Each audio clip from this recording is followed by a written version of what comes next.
So, dear students, welcome in this classroom. As you know that we are discussing this morphology in flowering plants or angiosperms. तो इसमें हमने लगभग ये तो हो यार पीक मेरे ख्याल में आज का लास्ट लेक्चर होगा इसका मॉर्फोलॉजी का। तो हमने इसके जो सब टॉपिक्स है, चाहे रूट है, स्टेम है, लीफ है, इन्फ्लोरेसेंस, फ्लावर, तो ये हमने सब एक एक करके पढ़ लिए, डिस्कस किए।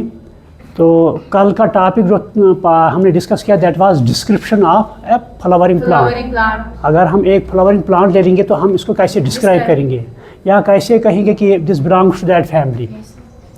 तो ये मैंने कल एक एक टर्म या सिंबल जो थे, हर एक चाहे फ्लोरल फार्मूला है, फ्लोरल डायग्राम, तो ये सब मैंने डिस्कस किया। या इसके अलावा हमने लैब में भी जो फैमिली ब्रेसिकेसी है ना, वो भी हमने कंप्लीट वहाँ पर उसका एक्सपेरिमेंट किया। तो आज का जो टॉपिक है दैट इज़ फैमिली सोलिनेसी। यानी ये जो फैमिली सोलिनेसी है, अगर इसके मतलब कोई जो प्लांट हो जो इसके साथ बिलोंग करता हो तो हम इसको कैसे डिस्क्राइब करेंगे या हम इस फैमिली को कैसे डिस्क्राइब करेंगे, that is called as description of family Solanaceae. तो अगर आपको याद होगा कल भी मैंने बताया एक प्लांट को डिस्क्राइब करने के लिए या एक फैमिली को डिस्क्राइब करने के लिए हमने उसके कुछ कैरेक्टर्स लेने हैं। तो फर्स्ट जो मैंने बताया दैट इज़ हैबिटेट। मैंने पहला कैरेक्टर, मान लो पहले ये मैं बताऊँ, ये जो फैमिली है this is also called as potato family. ये आप लिख लो, it's also called as potato family. तो ये लार्ज फैमिली है, this is large family in flowering plants जो भी है, इनमें ये फैमिली जो है लार्ज तस्वर की जाती है ये फैमिली। तो इसके 2300 to 2700 स्पीशीज़ हैं। हालांकि आपकी एनसीईआरटी में ये तो डेटा नहीं दिया गया है, लेकिन कोई आपसे पूछ सकता है हमें बताओ कि इसमें कितने स्पीशीज़ आ सकते हैं। तो स्पीशीज़ का जो नंबर है that may be from 2300 to 2700 species. तो ये इसके ये तो इसको पोटैटो फैमिली कहा जाता है। तो ये लार्ज फैमिली है। तो अब इस फैमिली को डिस्क्राइब करने के लिए हमने इस प्लांट अगर ले लेंगे, फॉर एग्जांपल हम यहाँ पोटैटो प्लांट ले लेंगे। आप सब ने पोटैटो खाया होगा है ना,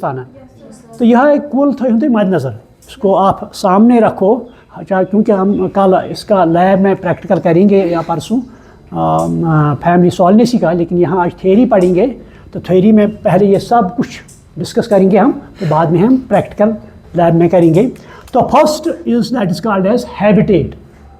यानी ये कहाँ कहाँ प्लांट्स जो है ये कहाँ कहाँ पाए जाते हैं। तो ये प्लांट्स जो हैं जो इस फैमिली के साथ बिलोंग करते हैं, they are found in tropics. या आप लिखो, they are found in tropics. जो ट्रॉपिकल एरिया है वहाँ पर पाए जाते हैं। They are also found in sub tropics, sub tropics. तो लास्ट कुछ स्पीशीज़ ऐसे भी हैं जो टेम्परेट, तो we are falling in temperate zone, यहाँ भी इस फैमिली के प्लांट्स पाए जाते हैं। तो in nutshell we can say the plants belonging to family Solanaceae are found in tropics, sub tropics and temperate. So ये इसका हैबिटेट रहा। तो इसके बाद मैंने कहा हमने अब दूसरा फैक्टर जो लेना है, डिस्कस करना है, that is called as vegetative characters. Vegetative characters. तो वेजिटेटिव कैरेक्टर्स में वो आते हैं जो वेजिटेटिव पीरियड्स में इसमें प्रेजेंट होते हैं, यानी कि दूसरे अल्फाज में हम कहेंगे कि जब इसमें फ्लावर ना हो, ठीक है, तो वहाँ जो स्ट्रक्चर आता है उसको हम कहेंगे वेजिटेटिव स्टेज। तो इसमें पहले रूट आता है, फर्स्ट रूट, देन स्टेम, उसके बाद लीफ। तो these are called as vegetative characters. ये हमने डिस्कस करने हैं। इसके जो रूट इसका होता है दैट इज़ टैप रूट। आप लिखो, the root is tap root. तो अगर आपको याद होगा मैंने ये बताया है, tap root that emerges from radical and remains with plant forever।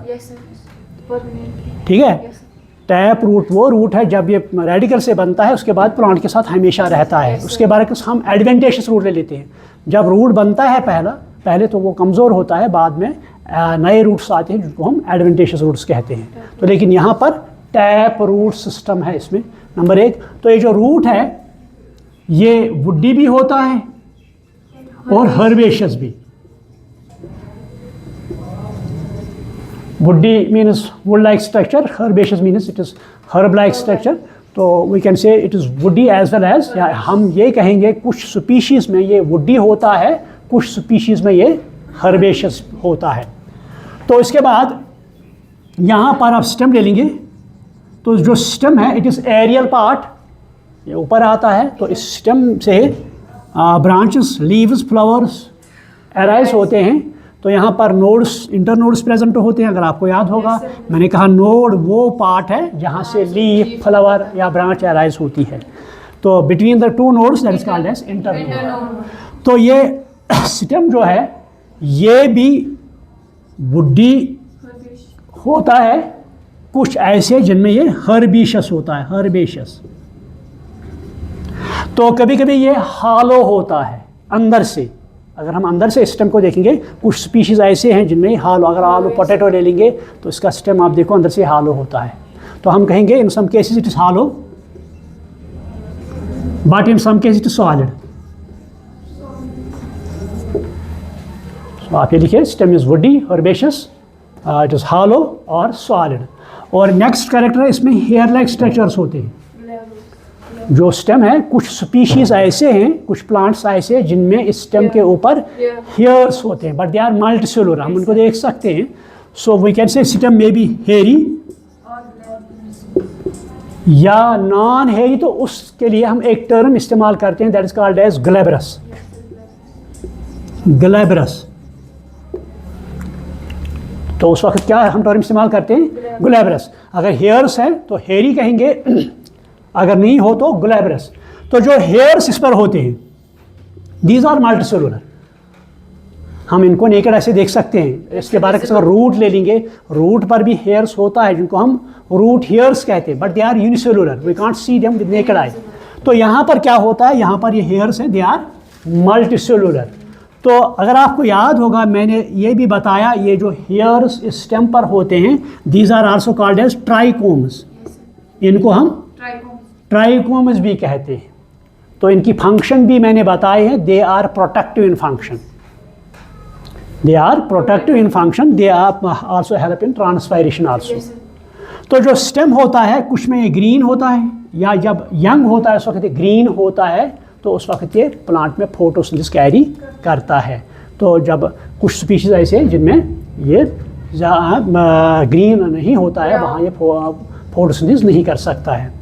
तो ये फैमिली जो है, ये मैं यहाँ भूल गया, इनमें जो प्लांट्स होते हैं सम आर हर्ब्स, या आप लिखो सम आर हर्ब्स, कुछ हर्ब्स होते हैं, कुछ श्रब्स भी होते हैं।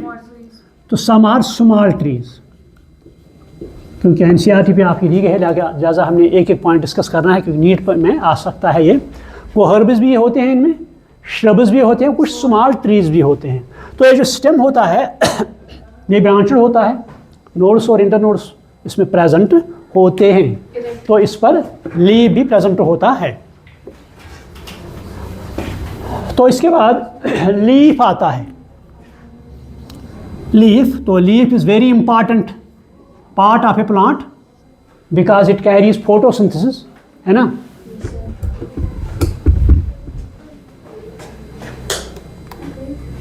बिकॉज इट कैरीज फोटोसिंथेसिस, ये इसमें फोटोसिंथेसिस कैरी करता है। तो हम कहेंगे लीफ जो है ये मोस्ट इम्पॉर्टेंट पार्ट इस फैमिली या हर एक प्लांट में होता है। तो लीफ, अब अगर हम देखेंगे लीफ कुछ स्पीशीज में सिंपल लीफ होता है, कुछ में कंपाउंड लीफ होता है। अगर आपको याद होगा मैंने ये पढ़ाया है लीफ का स्ट्रक्चर, लीफ का पैटर्न, इसके पार्ट्स, तो इसका वीडियो भी हमने बनाया है, वो वीडियो हमने अपलोड भी किया है।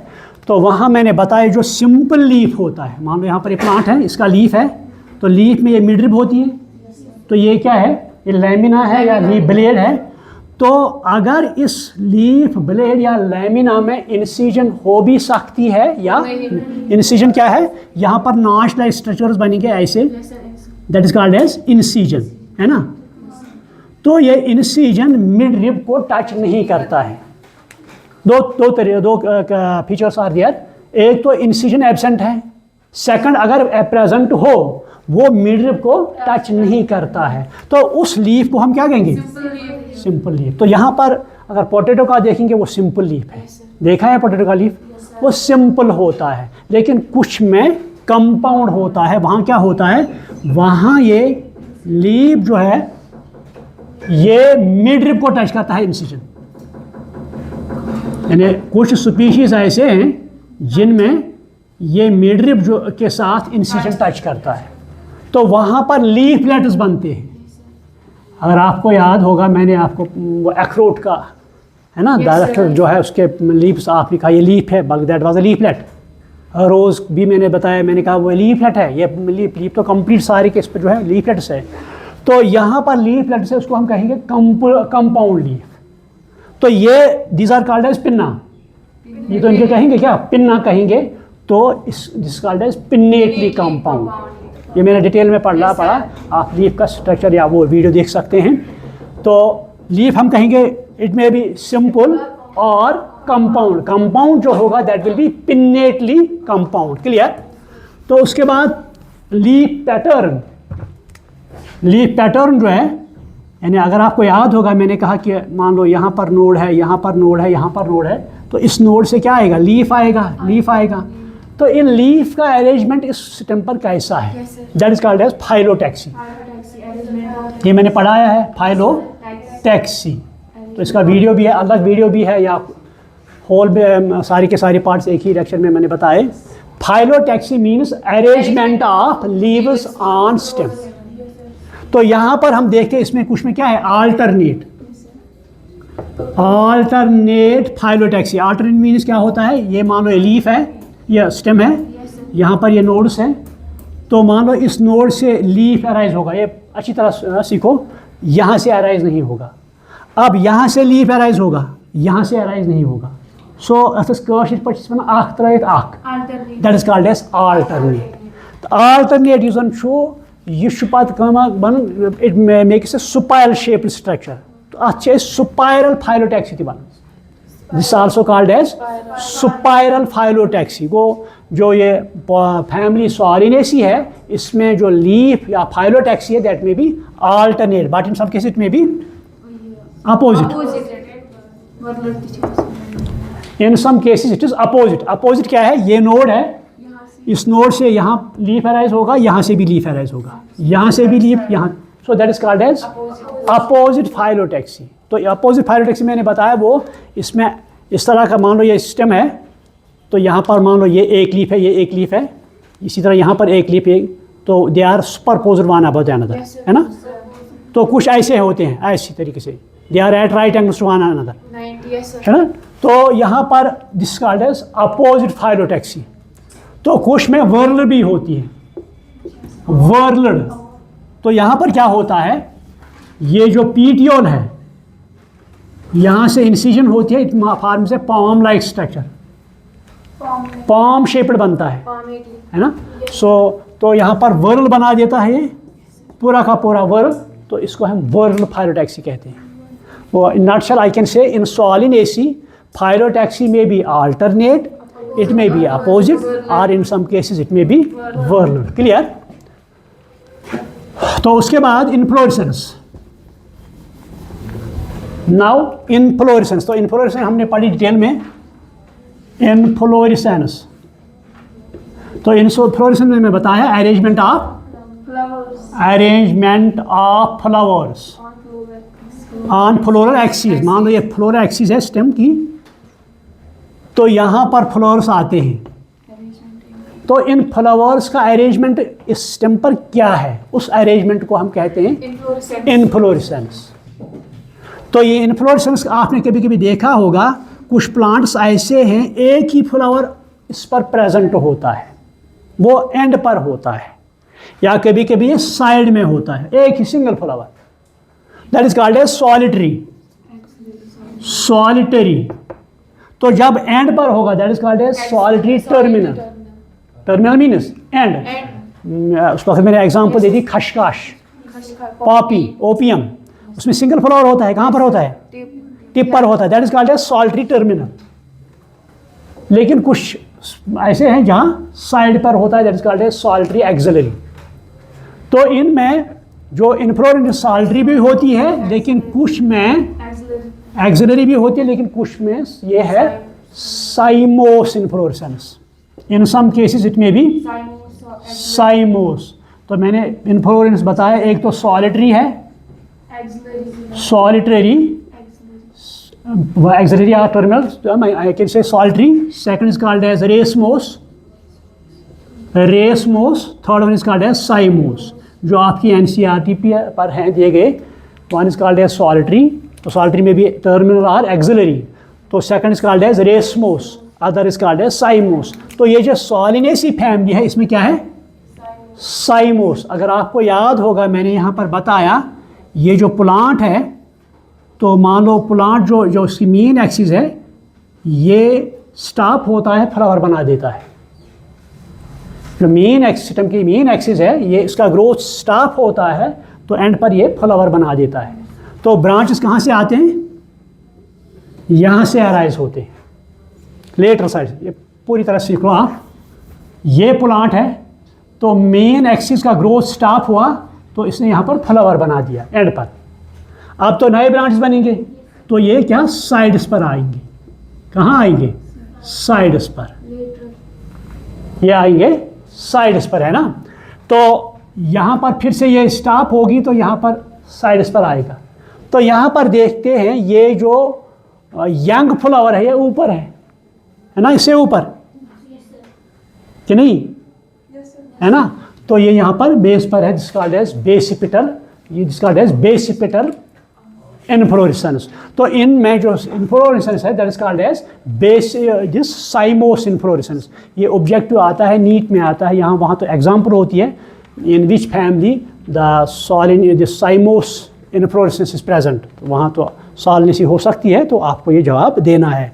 या और भी तरह का हम नॉट कहेंगे, जो सॉलिनेसी है, सॉलिनेसी में जो inflorescence that is साइमोस। Clear? That वो क्या है? साइमोस। तो बाकी मैंने पढ़ा दिया है, वो आप देख सकते हैं वीडियो। तो इसके बाद flower, most important part, that is called as flower.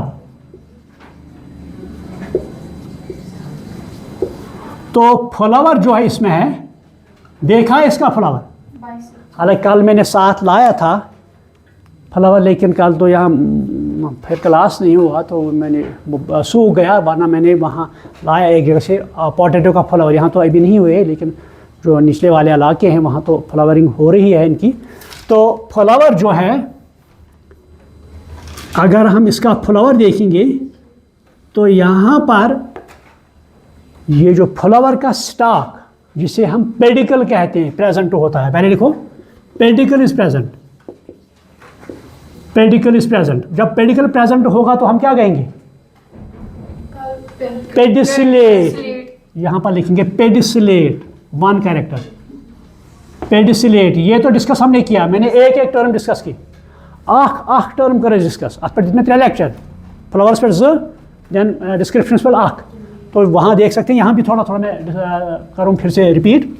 Pedicellate means जब इस फ्लावर का स्टॉक प्रेजेंट हो, लेकिन कुछ ऐसे हैं जिनमें एब्सेंट होता है। फॉर एग्जांपल बादाम के फ्लावर्स आपने देखे, उसमें स्टॉक होता है, उसके चिपक जाते हैं उसके साथ, है ना।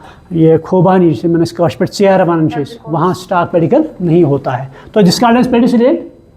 और एक पॉइंट मैं भूल गया, यहाँ पर जो पीटियोल होता है, पीटियोल, तो पीटियोल के बेस पर यहाँ पर लीफ लाइक स्ट्रक्चर होता है, that is called as stipule. लेकिन सॉलिनेसी में स्टिप्यूल एब्सेंट होता है। ये पॉइंट आ सकता है नीट के एग्जाम में, स्टिप्यूल इज एब्सेंट। आप लिखो एक्सटिप्यूलेट, एक्सटिप्यूलेट, यानी in Solanaceae stipule is absent, so this is called as exstipulate. Clear? तो यहाँ पर हम लिख सकते हैं एक्सटिप्यूलेट। तो इसके बाद यहाँ पर आप आएंगे, जो दिस थैलेमस या टोरस भी कहते हैं, रिसेप्टिकल भी कहते हैं। तो फ्लावर जो है ये कंप्लीट है। आप लिखो flower is complete, flower is complete, या यहाँ पर लिखेंगे फ्लावर इज कंप्लीट मीन्स, और कंप्लीट मीन्स आपने पढ़ी है मॉर्फोलॉजी, मॉर्फोलॉजी पढ़ी है? कंप्लीट मीन्स इसके चारों वर्ग सेपल्स भी, पेटल्स भी, एंड्रोशियम गाइज ये प्रेजेंट है, that is called as complete. So ये सोलनेसी का फ्लावर जो है कंप्लीट है। नेक्स्ट इसकी सिमेट्री। सिमेट्री मीन्स ये मान लो ये फ्लावर है, यहाँ पर ये फ्लावर है, तो इस फ्लावर को सिमेट्री तो आपने पढ़ा होगा।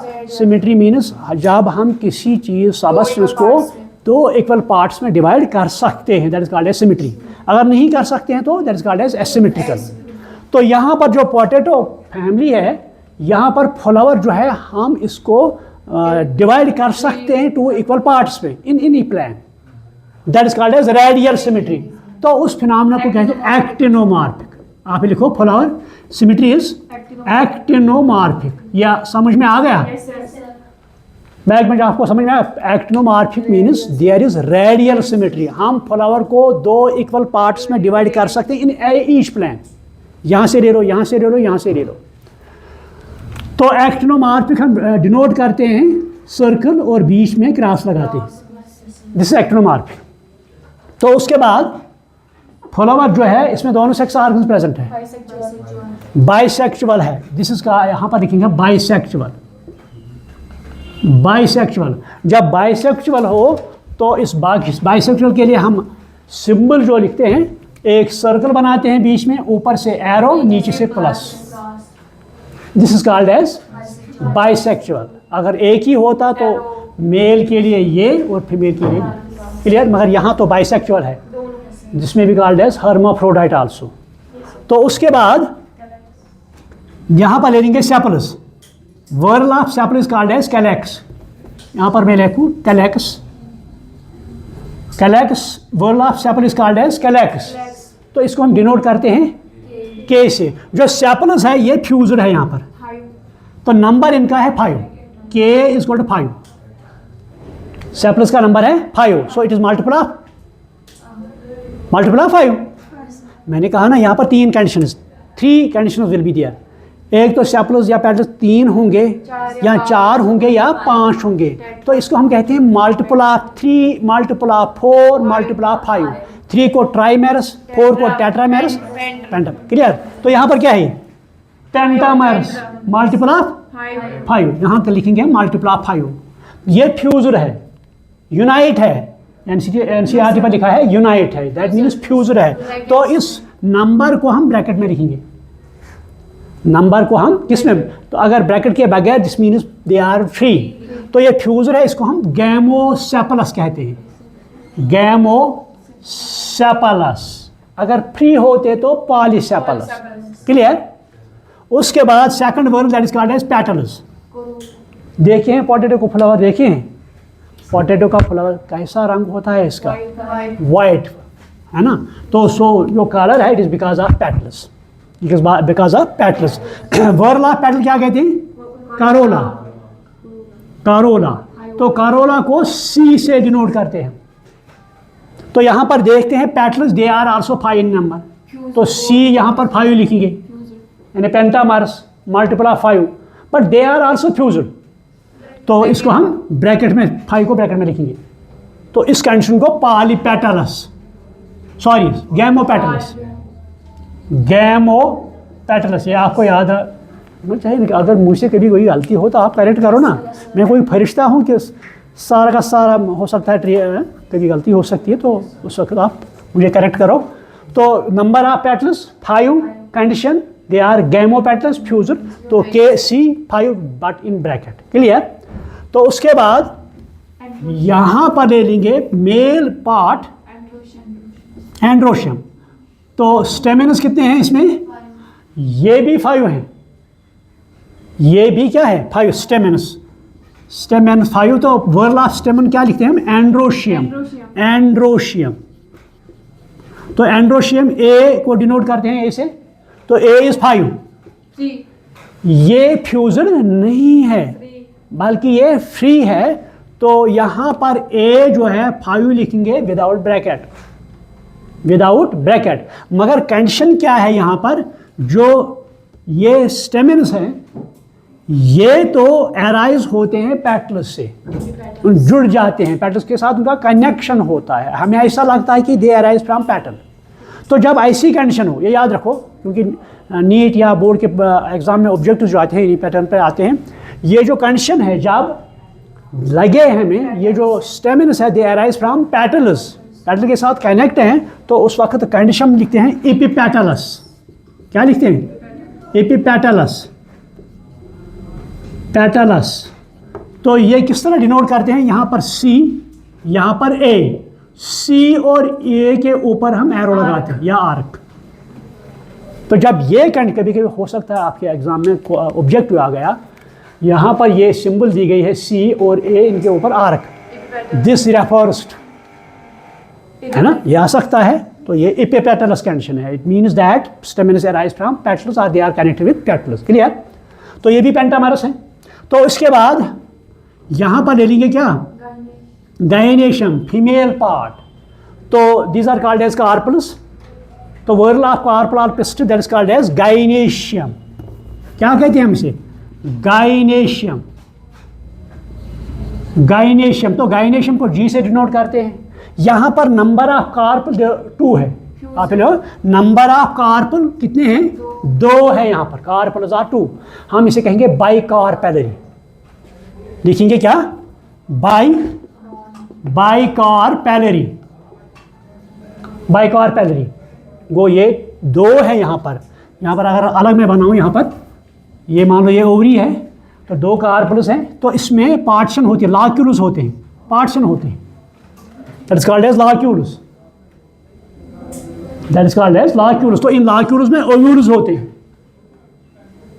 एक तो ये बाइकार्पेलरी है और इसमें बहुत से ओव्यूल्स भी हैं। ठीक है? तो यहाँ पर इसको कहते हैं लाक्यूलर। अगर एक होगा यूनिलाक्यूलर, अगर 2 होंगे तो बाइलाक्यूलर। यहाँ मान लो 2 है, कितने क्या है? बाइलाक्यूलर।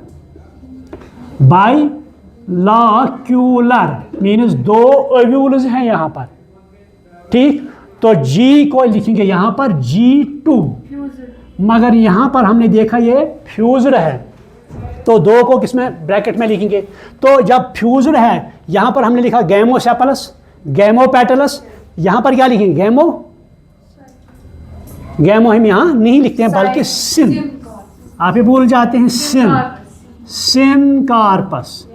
तो मैंने कहा ये किस तरह आपको याद रहेगा? सिन। जब फर्टिलाइजेशन होती है, तो फर्टिलाइजेशन में क्या होता है? फ्यूजन ऑफ गैमेट्स, उसको कहते हैं सिनगेमी। तो यहाँ पर कार्पल्स फ्यूजन है, इसके कहेंगे syncarpous. Carpels are fusion. तो नंबर को ब्रैकेट में। तो जो ओवरी है, यहाँ पर जो ओवरी है, यहाँ पर मान लो ये फ्लावर है, ये तो थैलेमस है। तो यहाँ पर सेपल्स है, पेटल्स है, यहाँ पर मेल पार्ट है। जो ओवरी है, ओवरी की पोजीशन है higher than that other parts. मतलब सेपल, पेटल, एंड्रोशियम इनसे ऊपर होती है, हायर लेवल और हायर कंडीशन। तो उस वक्त हम फ्लावर को कहते हैं हाइपोगाइनस। क्या कहते हैं? हाइपोगाइनस। फ्लावर को क्या कहते हैं? Hypogynous. Means sepals, petals, androecium they are lower than ovary, ovary is upper than. तो उस वक्त ओवरी को हम कहेंगे सुपीरियर। क्या कहेंगे? Ovary is superior. तो डिनोट करते हैं, जी के नीचे एक लाइन खींचते हैं, ड्रा करते हैं। So it means ovary is superior. अगर ये इन्फीरियर होती तो जी के ऊपर हम लाइन खींचते हैं। क्लियर? सो ये these are the characters. Okay? इसके बाद हम ले लेंगे आप फ्लोरल फार्मूला। हाँ सॉरी, ये उसके बाद प्लेसेंटेशन। प्लेसेंटेशन, ये भूल गया मैं, प्लेसेंटेशन। अगर आपको याद होगा जब मैंने पढ़ाया प्लेसेंटेशन, तो प्लेसेंटेशन में बताया arrangement of ovules on placenta. तो ये बहुत किस्म के होते हैं, एक्साइल होते हैं, प्री सेंट्रल होती है ना, पैराइटल होती है। तो यहाँ पर एक्साइल आप ही लिखो, प्लेसेंटेशन इज एक्साइल। प्लेसेंटेशन क्या है यहाँ पर? एक्साइल। ये मैंने पढ़ाया जब मैंने फ्लावर पढ़ाया। और एक बात मैं भूल गया, ये जो पेटल्स और सेपल्स, उनका arrangement that is called as aestivation. Aestivation, aestivation जो इनमें है दैट इज वाल्वेट। आप ही लिखो, aestivation is valvate. Valvate means ये जो सेपल्स और पेटल्स ये अरेज ऐसे उनका मार्जिन टच करते हैं लेकिन ओवरलैप नहीं करते हैं, दे डू नॉट ओवरलैप। सो उसको हम वल्वेट एस्टिवेशन कहते हैं, मैंने डिटेल में बताया लेक्चर में अलग। तो यहाँ पर लिखो इंसॉल्नेसी एस्टिवेशन इज वैल्वेट, चाहे वो पेटल्स हो या सेपल्स हो। तो इसके बाद हम ले लेंगे फ्लोरल फार्मूला।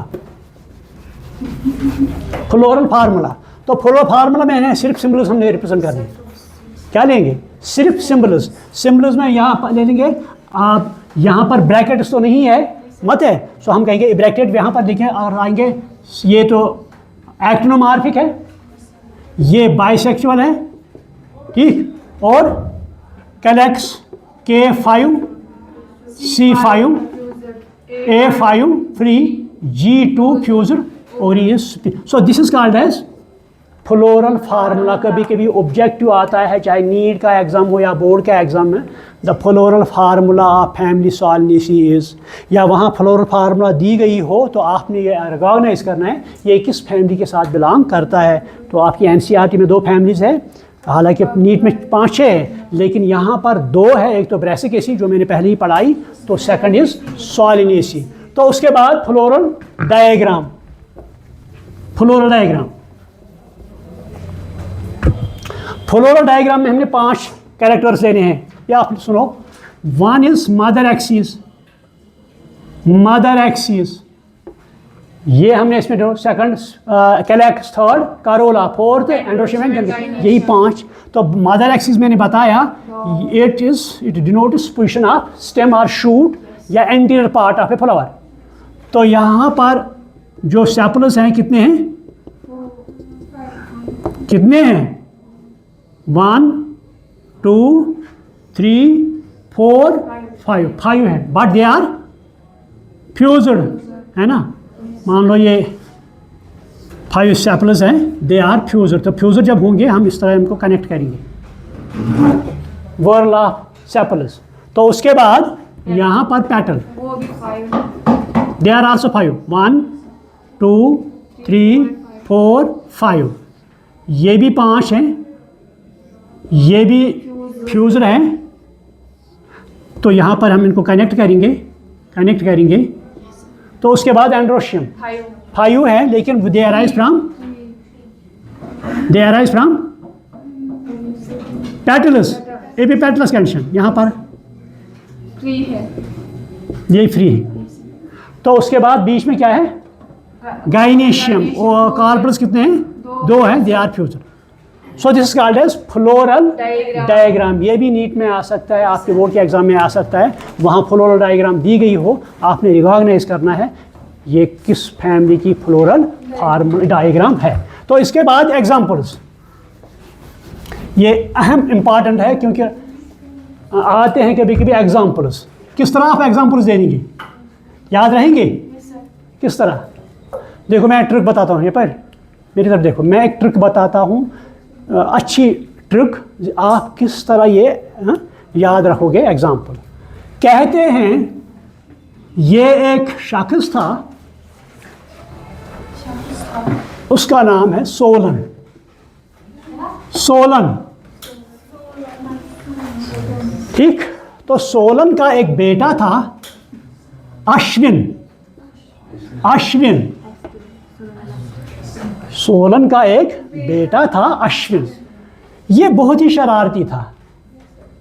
तो एक दिन क्या हुआ, इसकी माँ ने उसे कहा मेरे लिए आप वेजिटेबल बनाओ, पका के दो। तो वेजिटेबल में क्या लोगे आप, पोटैटो, ब्रिंजल, पोटैटो ब्रिंजल ले लो और टोमेटो, ये मिला के मेरे लिए सब्जी बना के दो। क्योंकि ये शरारती था अश्विन, तो जब इसने वेजिटेबल बनाई, इसने इसमें फेंक दिया मिर्च ज़्यादा, चिली ज़्यादा फेंक दिया, तो बहुत ही कड़वा बना। तो इसकी माँ आ गई, जब उसने इस वेजिटेबल देखी बहुत तीखी थी, तो उसने डांट दिया, पीटा इसको, पीटा इसको, पीटा। तो ये शरारती था, ये बाहर गए, इसने वहाँ एक घंटी पड़ी थी, तो ये ज़ोर ज़ोर से बेल बजाने लगा, ज़ोर ज़ोर से बेल बजाने लगा, ठीक है। तो यहाँ पर ले लेंगे सॉल्विन मीन्स सॉलिनेसी, सॉलिनेसी CA।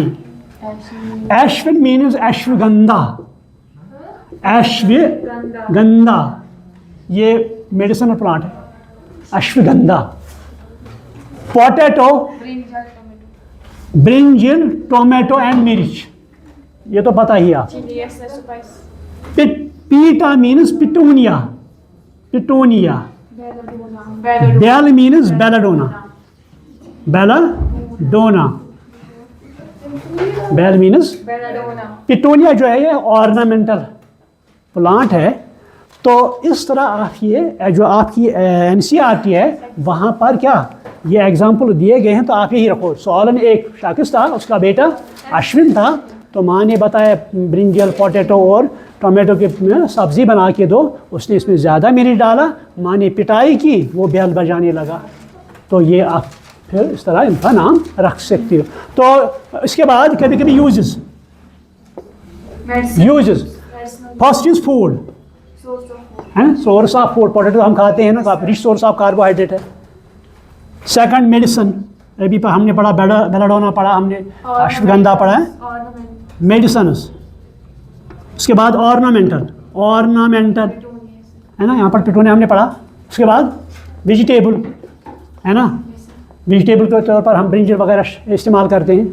और इसमें आता है और एक प्लांट, हाँ ये हमें भूल गया, यहाँ पर एक और पॉइंट जुड़ता है, यहाँ पर करो। तो जब इसने यहाँ पर बनाई ना सब्ज़ी, तो माँ ने पिटाई की, पिटाई जब की वो गया, पहले तो इसने तम्बाकू पीना शुरू किया, सिगरेट पीना शुरू किया, टोबैको, तो उसके साथ शराब के तौर पर बेल बजाई, शोर बहुत ज़्यादा किया। ठीक है, यहाँ पर टोबैको इसमें और एक प्लांट है, तम्बाकू पी लिया और इसके साथ साथ बेल बजाई, तो ये इसके एग्जाम्पल्स हैं। तो ये tobacco it is use as a fumigation, ये NCERT में दी गई है फ्यूमिगेशन और फ्यूमिगेटरी, वहाँ पर लिखा है it is use as fumigatory. ठीक है, तो these are the uses of this family Solanaceae. So I can think that it's all about family Solanaceae, और all character चाहे vegetative हो, reproductive हो, या इसके examples हो, floral formula, floral diagram, uses as well as examples. Any question? इसमें कुछ रहा मत? इसमें वो बेरी और कैप्सूल, हाँ बेरी भी है, मैं कहा जो आपके NCERT में है ना, वो पहले तो वो आपको याद रखने हैं ना। ठीक है, तो any question? Any confusion? Should I stop over here? Time is over now. I should stop over here. Thank you very much.